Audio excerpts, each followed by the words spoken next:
Hello বন্ধুরা, আমাদের চ্যানেলে আপনাদের সবাইকে স্বাগতম। আজকে আমরা কথা বলবো খালি পেটে ব্যায়াম করার বৈজ্ঞানিক দিকগুলো নিয়ে।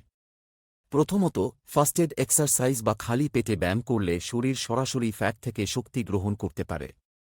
অনেক গবেষণায় দেখা গেছে, বিশেষ করে সকালে খালি পেটে কার্ডিও করলে ফ্যাট বার্নের প্রক্রিয়া বাড়তে পারে। কারণ এই সময় শরীরের গ্লাইকোজেন স্টোর খালি থাকে এবং শরীর তখন ফ্যাট থেকে শক্তি নিতে শুরু করে। ফলে যারা দ্রুত ফ্যাট কমাতে চান, তাদের জন্য এটি বেশ কার্যকর হতে পারে। তবে খালি পেটে ব্যায়ামের কিছু ঝুঁকিও আছে।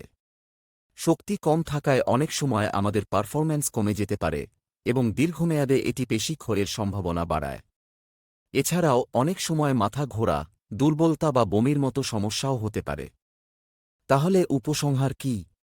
খালি পেটে ব্যায়াম করলে ফ্যাট লস হতে পারে, তবে এটি নির্ভর করে আপনার শরীর এবং লক্ষ্য অনুযায়ী। যদি আপনার লক্ষ্য বেশি শক্তি বা পেশি তৈরি করা হয়, তবে ব্যায়ামের আগে কিছু হালকা খাবার খাওয়া ভালো। ভিডিওটি কেমন লাগলো কমেন্ট করে জানাবেন। ধন্যবাদ।